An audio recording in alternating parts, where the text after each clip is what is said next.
In 1998, a new corporation was founded.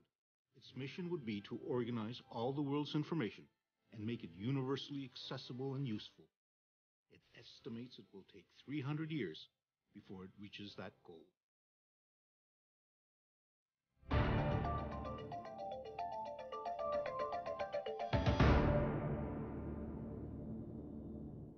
Successful companies start with very audacious goals, and there's no question that the Google organizing all the world's information and making it useful was an audacious goal. And we started with the web, but we see our mission as much more than just the web. We see it as really all of the way we communicate, the way we think, because there's so much of it.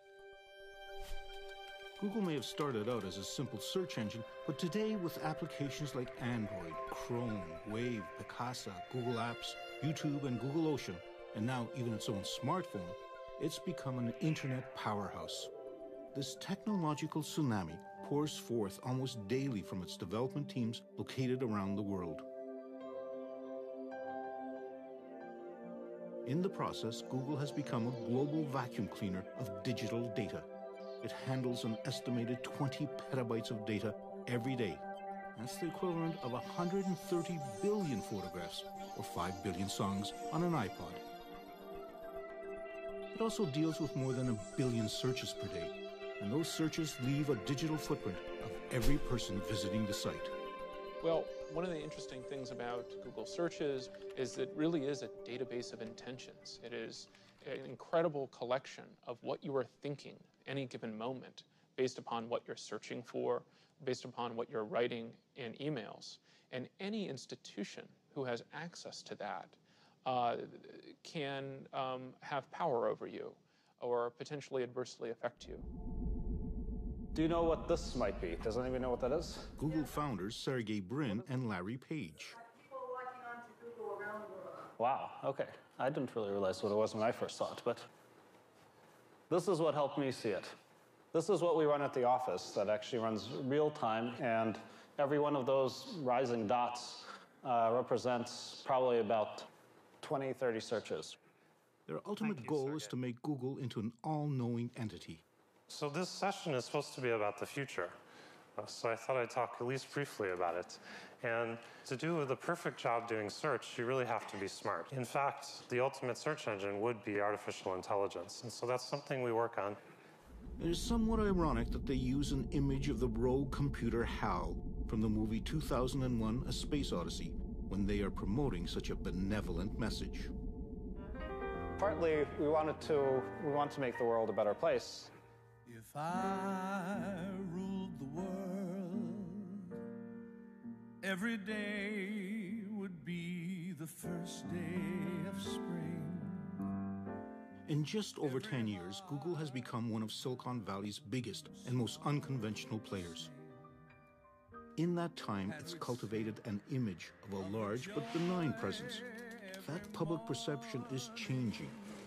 When Google began to scan and digitize millions of books, authors and publishers responded not with hurrahs, but lawsuits alleging copyright infringement. Not long after Google News was launched, Google became the target of condemnation by the print media, which accused it of destroying their ad business and being responsible for plummeting circulation revenues. But with Google's YouTube site, the music and television industries see a threatening competitor undermining their traditional methods of making money. And when Google started photographing streets, it outraged privacy advocates. Wherever or whatever Google expands into, it always seems to be accompanied by disruption and upheaval. And whenever controversy does arise, Google falls back on a corporate motto that was born out of an early Google employee's aversion to corporate speak. Having come from Intel, kind of had the I don't want to work at a big company idea in the back of my head. And so I was interested in something that would be a little bit more provocative and a little bit more interesting and maybe make people a little bit uncomfortable. And so just sitting there in the meeting, I was just trying to think of something interesting. And so what popped into my mind was just don't be evil. When I came in, I thought this was a joke. I thought that it was just a way of marketing within the company.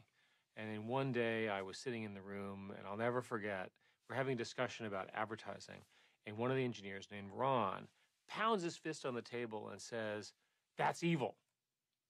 And all of a sudden, conversation stopped. It was as though everyone had jumped around the table and hid underneath it.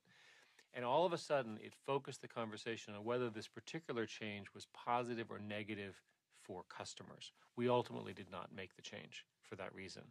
It's not a bad motto, but it's misplaced because it gets increasingly difficult to say that one is not evil when thinking about the scope of different activities that service providers are involved in.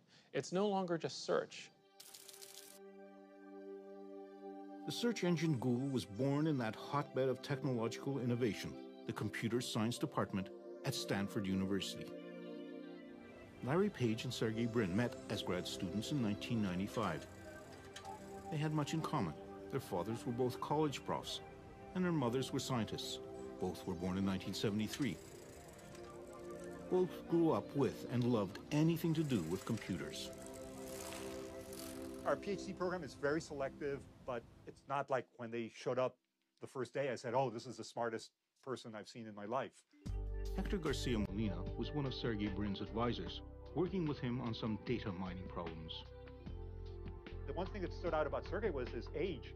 When I got him here as a PhD student, he was 19 years old. So that was the main thing that stuck in your mind, was when you saw him as this just very young kid who knew a lot and was very smart.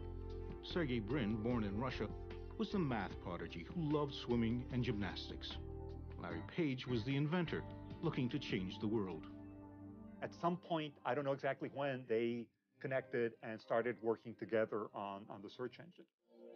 They created their earliest search engine from off-the-shelf computer components, some of which they begged and borrowed from the university. And after they maxed out their personal credit cards, they came up with some ingenious solutions to their limited finances. And then Larry discovered that he could get a better deal by buying the individual disks without the cases. And they built their own machine, and they got more storage for the same amount of money. With a structure made of toy building blocks and their secret algorithm sauce, which they called Backrub, they cobbled together a revolutionary new search engine. One could immediately see that the ordering of the pages was substantially better than what AltaVista was providing. In the mid-1990s, AltaVista, like the majority of other search engines, looked only at text, ranking the results based on the number of times a keyword appeared. Larry and Sergey's search engine was far more sophisticated, with a mathematical algorithm that looked at the number of links to and from internet sites. The more links, the higher the rank. The first search I ever typed into Google was Canadian exchange rate, and it gave me exactly the right information that I ever could use about the Canadian exchange rate and so on. And I hate to use the word blown away, but I was blown away by the fact that I could find exactly what I wanted so quickly. I think what they realized is that working on it in the context of a university research project didn't give them the scope and the scale that they really needed to make it work. So they said, well, let's take a leave. Let's go off, do a company, get it working, and then we can come back and finish up the research. Larry and Sergey were preparing to leave Stanford to start up their search engine company, which by this time they registered as Google, a misspelling of a mathematical term for one with 100 zeros after it. Meanwhile, they continued to participate in the computer science program. They had presented some work they had done on a search engine, and naturally, given my interests, I wanted to be part of it. Google had its very first employee, Craig Silverstein, a fellow PhD candidate. So there were three of us at the beginning, and it seemed like forever that there were three of us. We cared a lot about culture fit, and there were some people who we refused to hire, even though they seemed technically to be very qualified, because they just did not have the personality to work well with us. The three Stanford postgrad students opened up corporate headquarters in that cliché of Silicon Valley, a garage. The company began to expand. I joined in January of 1999, which was a few months after they had started. There were 4 other people at the company, including Larry and Sergey at the time, and they were renting half a house from someone who was still living there and who is now a vice president at Google. And the computers, everybody was working in offices, or in bedrooms, if you will. And the garage was included, and I believe we had a printer there, we had a ping pong table there, but the whole company was not living in the garage. We totally worked out of a garage, and I made sure that we did. It was maybe one day a month, or one day every 2 months, but I made sure that every so often we'd go out into that garage and we would do some work there. Well, I want to be able to tell people times like this that we started in a garage. And so for the record, we started in a garage. It's just in a garage that had rooms in a house attached to it. As Google outgrew its garage, it moved corporate headquarters into a regular office space in downtown Palo Alto. We were in Palo Alto back in those days, which is like a restaurant town. My goal was that we would go to a different restaurant every night. We'd eat out dinner all the time. We'd eat out lunch all the time, in fact.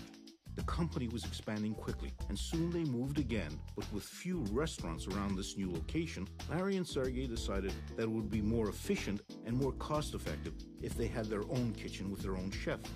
The one who was chosen had on his resume a stint cooking for the band, The Grateful Dead. They offered me shares in the very beginning, and I was very reluctant. You know, I talked to my dad about it, and I was like, Pop, these guys want me to give them money for these shares in a company that isn't public. And he's like, it's a scam. Don't believe them. Don't you give them a dime. Unlike other search sites, the Google homepage was clean and efficient, free of annoying banner ads and pop-ups. Larry Page and Sergey Brin watched as their search engine Google became more and more popular. But that engine still wasn't translating into real money, and they had no viable business plan to make Google turn a profit. Our founders decided that for the longest time that we weren't going to get into the ad business.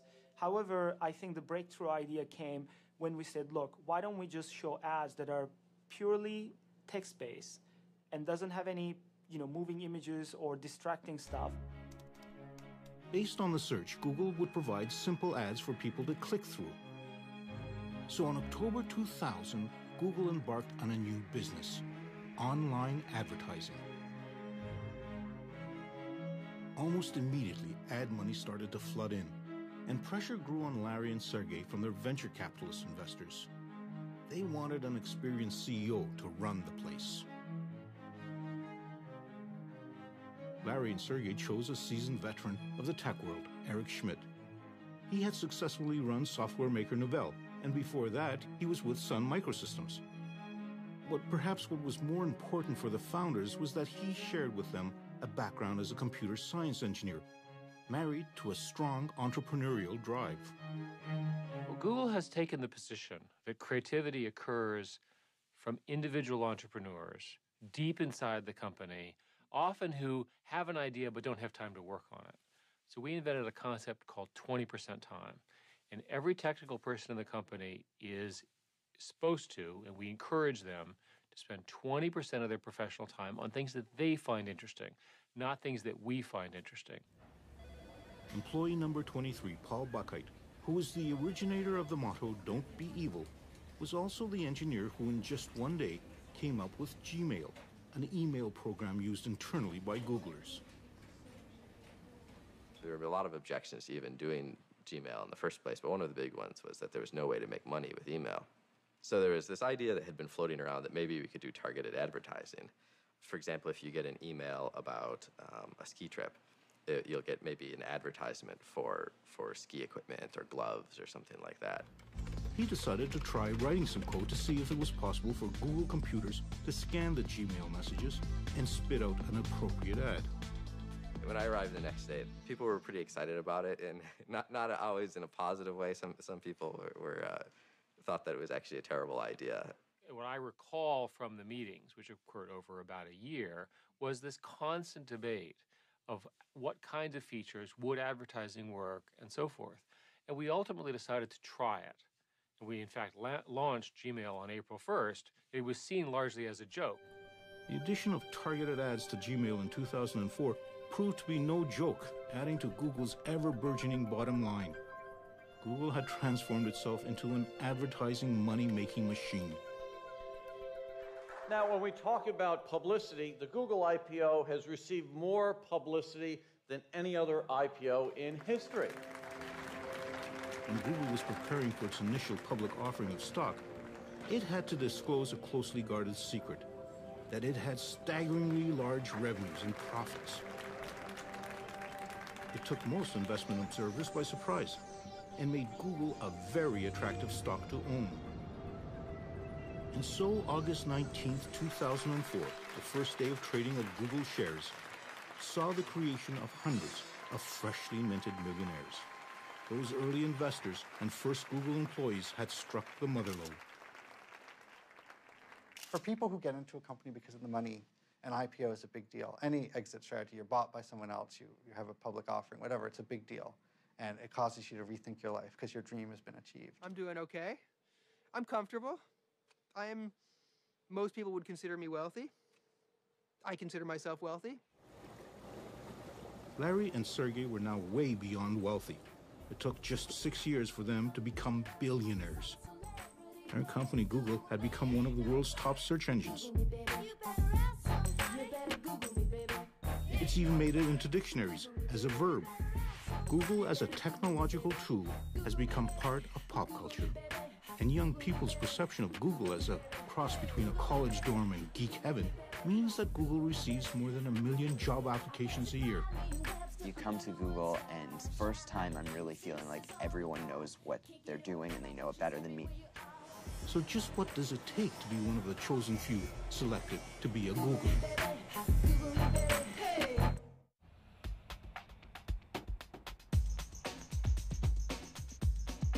The Googleplex, as it is known by the Googlers who inhabit it, are made to feel that they are the best and brightest.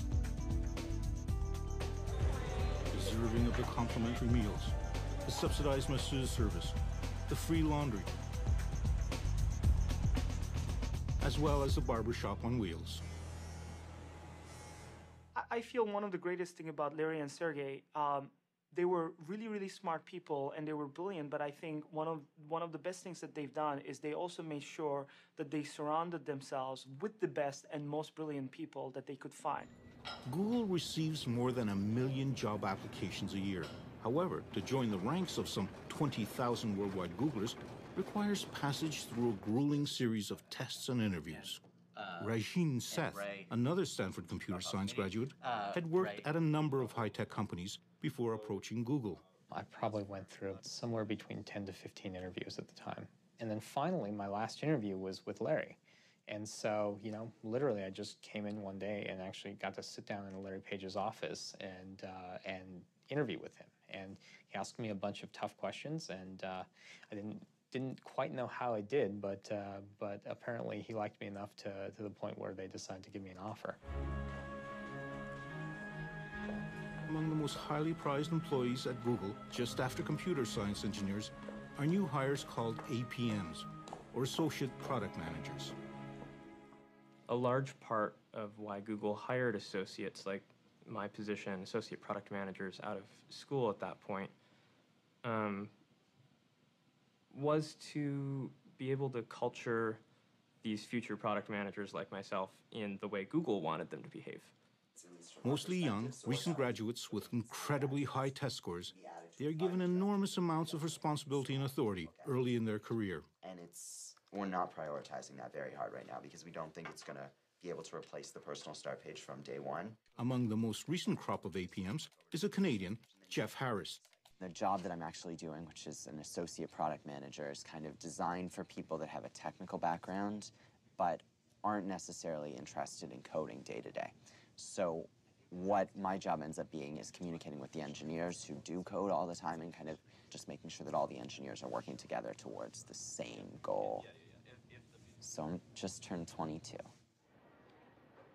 I think the biggest surprise at working at Google is probably how open it is about everything that we're doing. So I can just look it up on our internal site and see details on every single project that's out there, which is great from an organizational perspective.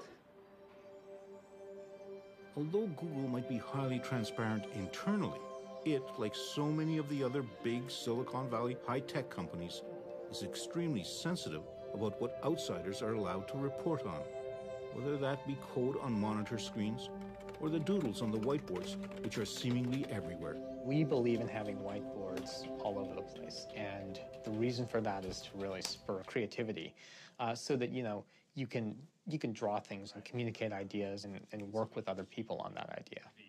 The secure data connector here, right? Is our ability to publish programmatically going to be released at the same time, or is that? Yeah.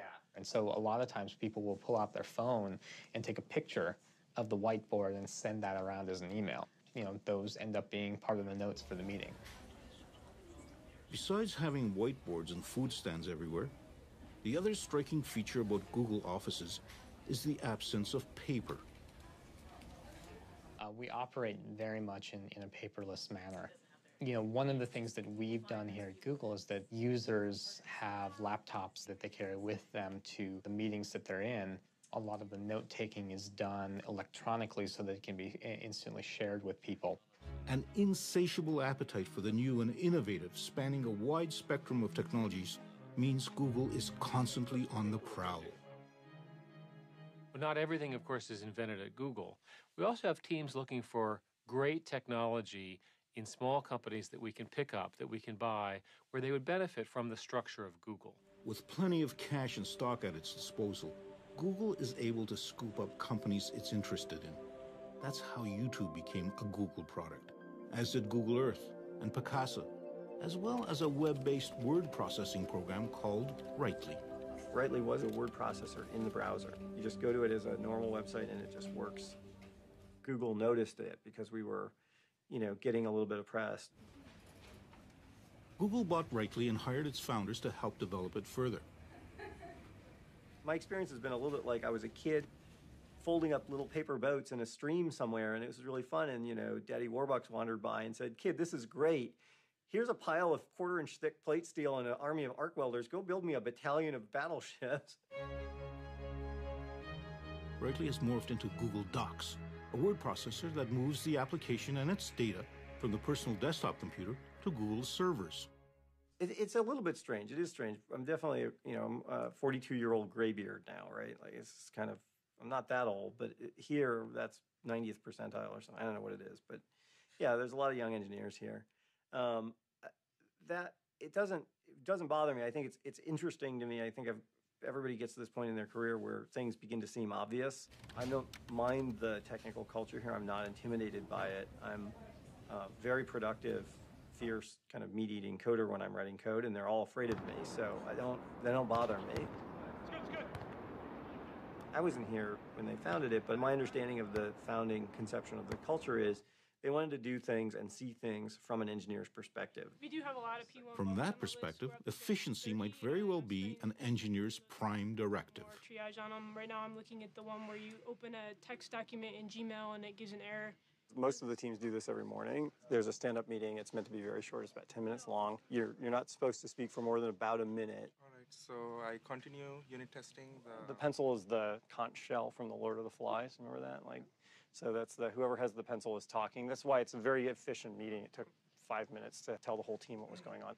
Another meeting where members of the Google Docs team get to discuss problems is during their weekly Writely walk. I think it's interesting to try to do big things that change the world. I think that's what I like about being at Google.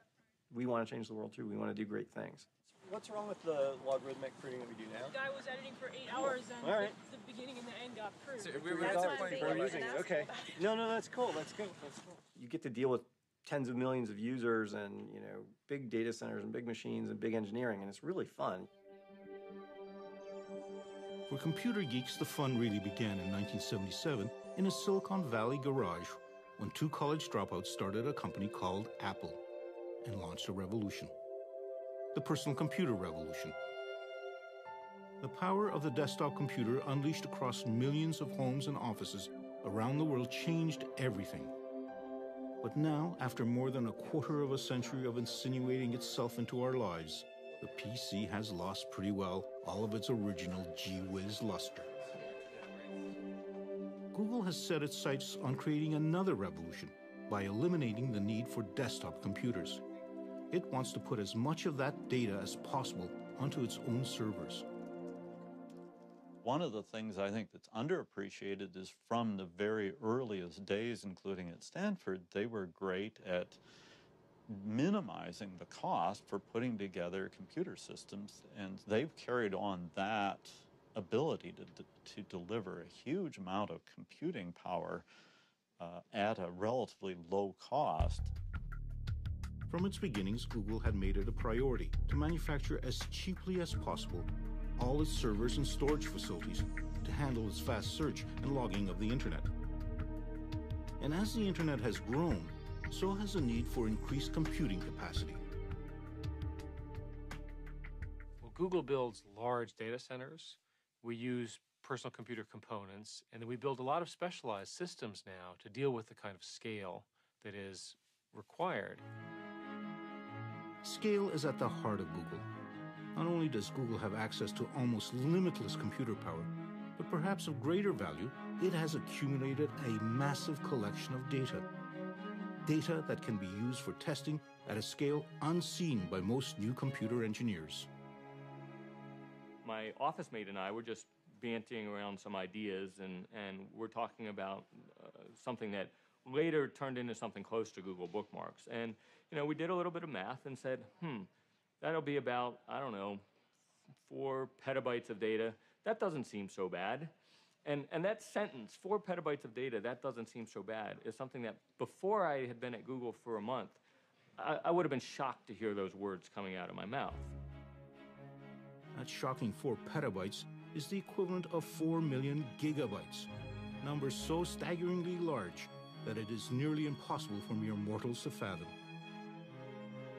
As memory increases in capacity and decreases in price, Google is moving into something called cloud computing. The whole idea behind cloud computing is to go ahead and get everything on their server where the professionals are managing it. The problem today is you've got all your stuff on your computer, you drop it, you break it, you delete it, it's a disaster. Why don't you put everything that's important somewhere else, keep it secure, keep it under your control, and it's available to you on every demand, on every device, and everywhere you are. The move to the cloud is ushering in a revolution in how we communicate, how we work, how we play, in fact, how we live. People wonder, what's going to happen to information that is mine personally? It's my bank records, my health records, whatever it is, but I don't control it. It's sitting out there somewhere I have to just trust whoever has it to not do things with it I wouldn't want.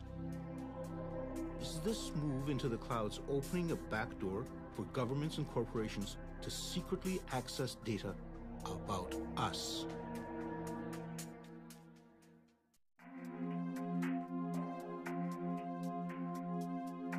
If everyone's digital data is moving into computer clouds, just where are these clouds? One of them has touched down in the foothills of the Blue Ridge Mountains in North Carolina. This was once the heartland of American furniture manufacturing. Then in the 1990s, cheap labor from overseas siphoned off the jobs, leaving behind a devastated economy and an awful lot of excess electricity. It just so happens that computer data centers are voracious users of electricity to run the servers and to cool vast quantities of water used for refrigeration. The town of Lenoir had plenty of both, and so in late 2005, Google came calling, but it came cloaked in secrecy. From Google's perspective, at least as I understood it, it was that the race to build these data centers is so intense, and the information, at least they see it, is so proprietary that they didn't want any of their competitors to get wind of what they were doing. T.J. Rohr is a lawyer and a member of the Lenoir City Council who was involved in the closed-door negotiations with Google. They would reveal information to us that we couldn't reveal to anyone else. Google definitely had an attitude like, look, it's our way or the highway. This is the term these are the terms we're offering. Take them or leave them. Desperate local and state officials were more than ready to reach a deal that would bring Google to this devastated county. They offered Google a 30-year tax break on property and equipment. It was worth an estimated $165 million over a 30-year period. From these digital warehouses estimated to cost $600 million apiece flows a stream of data. Here are the emails, the photographs, the music, the videos, the maps, and the searches that have made Google a data collecting powerhouse.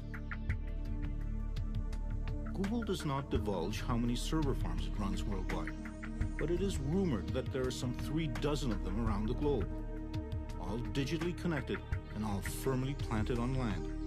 But that might change. Google has filed a patent to build data centers out on the open sea. Powered by the latest technologies in harnessing wave energy, Google servers would sit out on barges.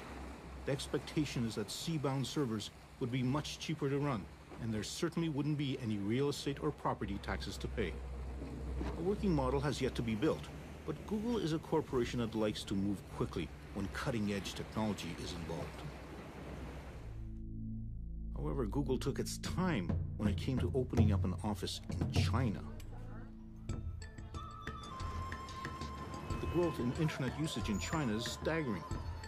By 2009, its internet users surpassed the entire population of the United States.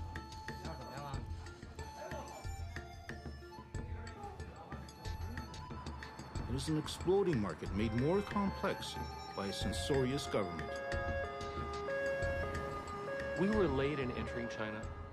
We were late because we were concerned about some of their content laws. In order for Google to set up an office in China, it had to agree to block certain sites from its search results. The Chinese government decides who gets past their Chinese firewall. To run Google in China, they landed Kai-Fu Lee, a senior executive at Microsoft, who was once in charge of their operations in China. In 2005, Kai-Fu Lee found himself in the role of Noogler, as new Googlers are called. When I joined Google, I used the word shock to describe what I felt I saw. And I think it's a combination of things. It's a combination of the Google values, and that's just how young and happy this company was. It's my goal to make the culture in the Google China office as close as possible to that of Google Mountain View office. It's impossible to make it exactly the same because the Chinese culture and the American cultures are different. Nothing separates these two cultures more than who is actually using the internet. The average internet user is 25 years old in China versus about 42 in the United States. So the difference is substantial, and the usage patterns is also quite different. The Chinese users, because they're younger, tend to like entertainment, games, music, video, tend to do less of searching and e-commerce. Similarly, when they use the web, they tend to want something that's very busy, very exciting, as opposed to simple user interfaces.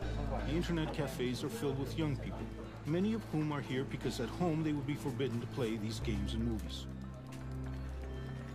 What it seems is not forbidden, either here or at home, is downloading pirated music. We noticed that most Chinese users on the internet download pirated or unlicensed music through other search engines. And that's become a habit, and I think most users find that to be an entitlement. So our efforts to try to build perhaps a paid per download or even a subscription service ended up with a clear conclusion they would never take off. A Google engineer and a product manager used their 20% time to come up with Google Music, a free music download that has the support of the major record labels. So we hope we found the formula that will not only be successful, popular, but also profitable for record labels and for our partner and for us. While the Chinese government appears to tolerate the pirating of music, it seems to show less patience for Google, recently accusing it of spreading pornography.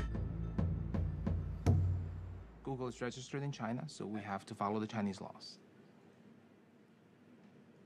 Whatever the laws Well, our employees are Chinese citizens. They would have to follow the Chinese laws wherever they were. Following Chinese laws meant that Google searches from within China for such things as Falun Gong, Tibet independence, or Tiananmen Square protest produced quite different results from those that appear on screens outside of China. And that's how it operated for 4 years. When in January 2010, Google announced that it would stop censoring its search results due to a major cyber attack originating in China, targeting Google's intellectual property and the Gmail accounts of Chinese human rights activists. While China insists that its laws must be obeyed, Google warned that if discussions with the Chinese government to operate an unfiltered search engine prove unsuccessful, it could shut down operations in China. However, there were no discussions with the government of the United States when shortly after September 11, 2001, it passed legislation that gave itself broad surveillance authority, allowing itself unprecedented access to people's digital footprint. And these powers are quite broad now. They range from getting access to credit reports on individuals, to getting access to their communications data, to more broadly being able to send a letter to any data holder and say, please reveal all the information you have about this person and don't tell them, and don't tell anyone. This is the idea of the National Security Letter. At the Electronic Privacy Information Center in Washington, D.C., Director Mark Rottenberg is concerned about the new digital information that's migrating to the clouds of computer server farms. I'm not saying that the government shouldn't get access to that information under appropriate circumstances. In fact, in some instances, it's vital to pursue wrongdoing and criminal investigations. But we need oversight, we need accountability, we need transparency. And the problem with cloud computing is it's going to make it much easier for government to engage in this type of surveillance secretly without people knowing that their personal information, their business records are being turned over. I've asked people at Google to simply report statistics on how many subpoenas and warrants they get every month. They don't have to say anything else. They don't have to say what the subpoenas and warrants were about. Just a number. How many do you receive? But they didn't like that suggestion and rejected it out of hand. As the Google juggernaut plows ahead, digitizing everything in its path, it accumulates new adherents. The city of Washington, D.C. has opted to wean itself off Microsoft Office and switch to a collection of Google applications.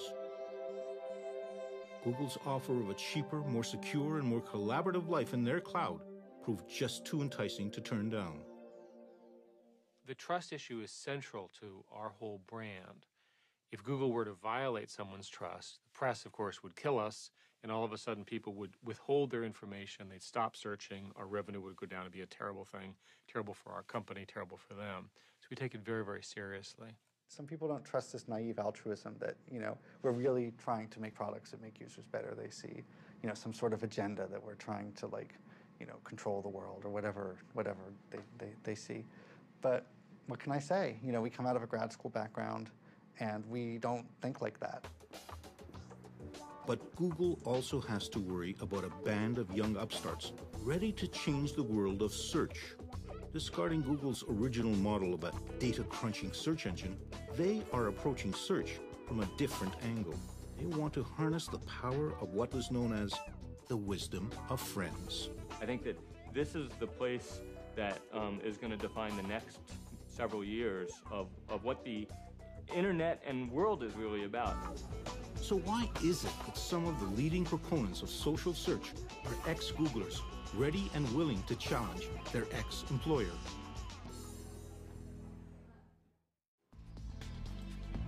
With almost 20,000 employees worldwide, Google is beginning to see some of its early hires leaving for what they see as the next big thing.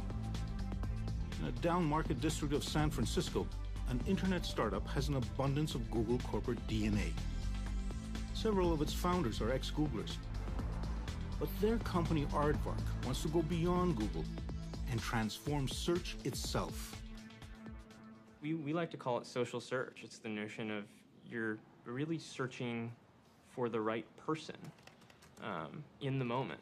And it's not that you want to know their bio, it's that you really want to interact with them because they know something that will help you in your moment. Sometimes it's not really written down on a web page, but someone out there really does know the answer. And we all have social networks.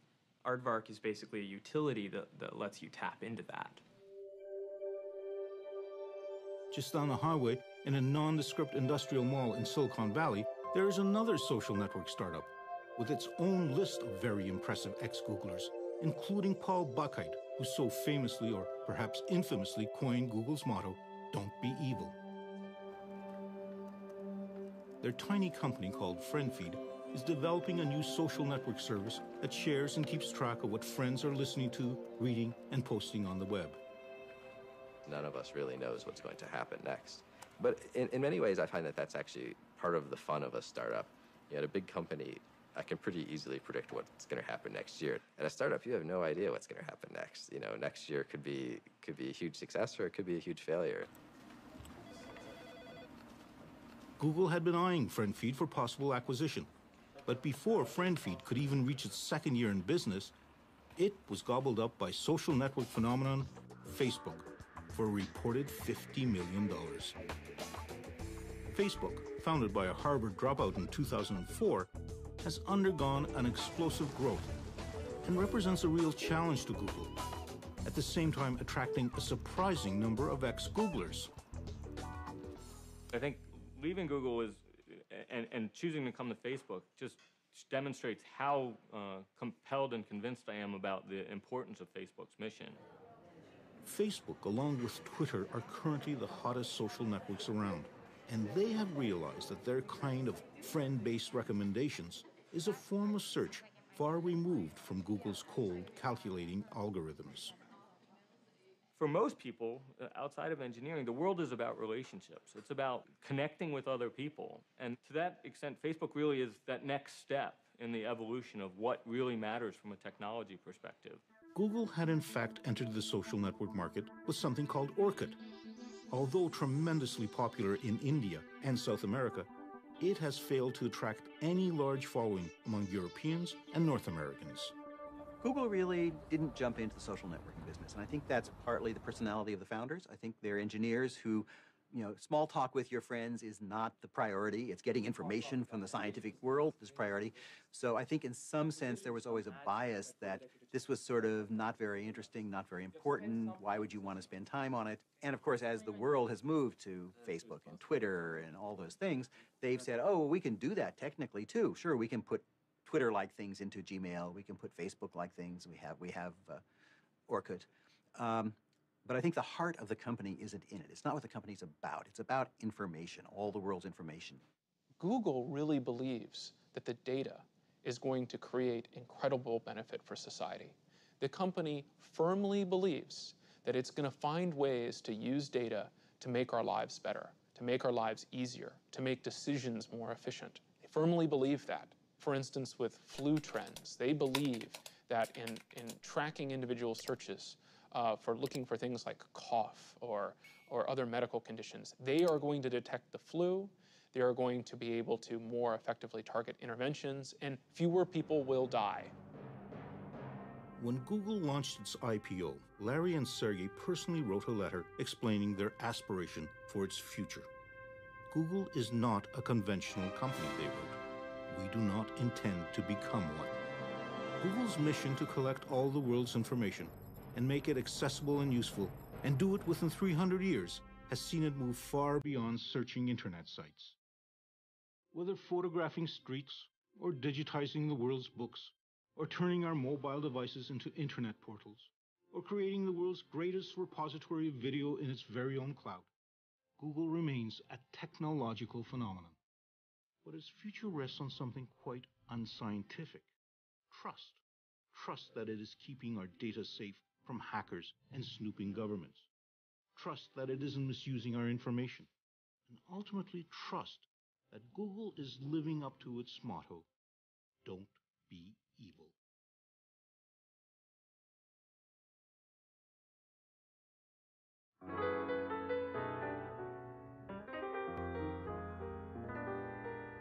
If I ruled the world, there'd be happiness that no